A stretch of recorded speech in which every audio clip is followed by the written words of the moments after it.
I don't play Madden. The last Madden I played was on PS2 when I was in high school with Michael Vick on the cover. That was legendary Madden. But I really haven't kept up with the franchise, which is basically the same game over and over and over again. But it's interesting to see like their rankings for things because I don't know. It seems like the players care, and I don't know. They have been advertising it. Throw power for quarterbacks. They had a top 10, and freaking Trey Lance wasn't on it. Hold on. Let me real quick get the list because it was like ridiculous. You could be like, well, Trey Lance hasn't proven anything. He hasn't been in the league. Okay, well, Sam Howell and Malik Willis are on this list. Malik Willis is 6th. Apparently, according to Madden, he is the 6th strongest arm. Give him a 94 in throw power, and Trey Lance didn't make the list. So here's the list. 1, Josh Allen, 99, throw power. That's legit. 2, Patrick Mahomes, 97. That's legit. 3, Justin Herbert, 96. 4, Matthew Stafford, 95. I'm with him at this point. I would put Trey Lance in right here at number 5. Instead, they go Zach Wilson.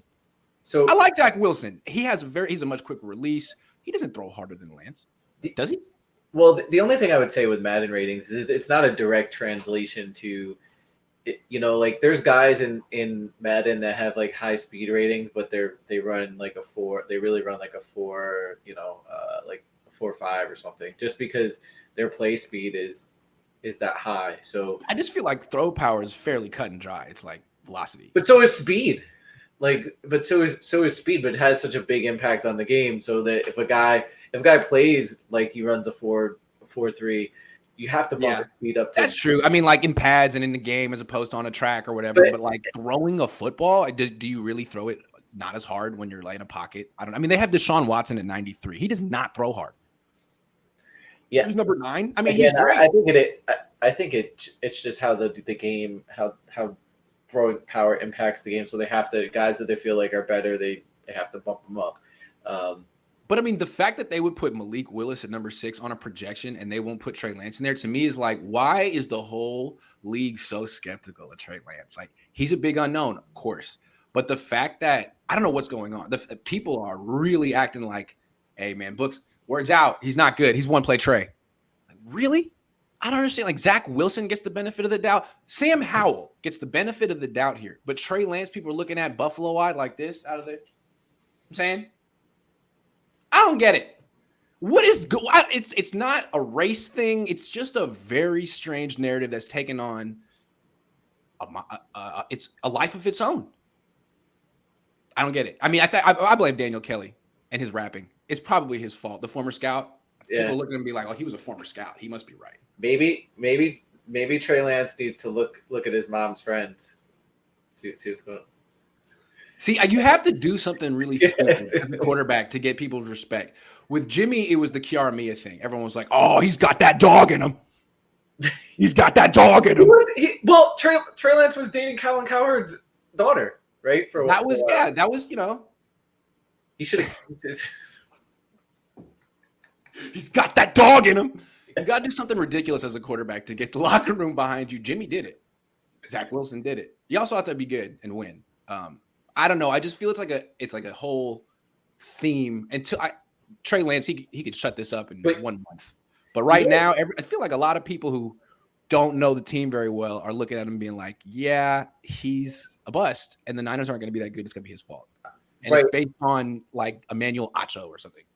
But I honestly, I think it probably benefits the Niners to not try to defend him or shut this down. Why? Because I think he's the type of player that thrives off of that kind of thing. People won't tell him that he can't or he's not that.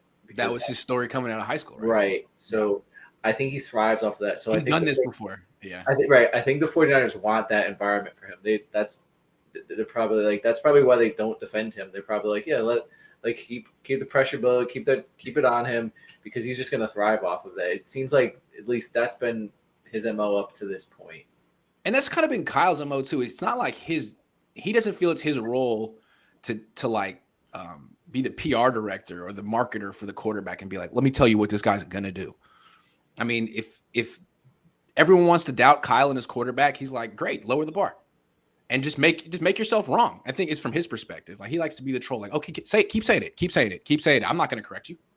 You've been on the record 80 times that Trey's no good, and then we can't pull this off. Okay, keep saying it. I think that's kind of how he thinks. He really gets pleasure out of proving people wrong. Being the guy who was right all along, the only guy who saw it, the guy who went out on the limb and was right. Hey, I respect it. It's not like he's gonna. Hey, Trey Lance is our starting quarterback. I like Trey. Like, no, I'll just be like, oh, you said, you too, okay. Trey, you hear that? You hear what he said? You got that? Because I mean, deep down, I don't know if even Kyle 100% believes in Trey, right? It's not like he's not that kind of guy. So it allows him to hedge, but at the same time, it might be the way he likes to coach a young quarterback. Hey, they don't think you're going to be good. Yeah. Maybe that worked with Robert Griffin. Maybe there was a lot of skepticism with him before he tore it up his rookie year. Hey, man, they don't think you're going to fit the league. They don't think you can do it. They think you're a gimmick. It might be one of the things that attracted Kyle to Lance, where he might have thought that this is a guy that not going to need a lot of coddling. So, yeah. I feel like I could work with that because I'm not going to coddle. No. He's only going to talk about the bad plays all the time. That's Kyle's style, but it was his dad's style too.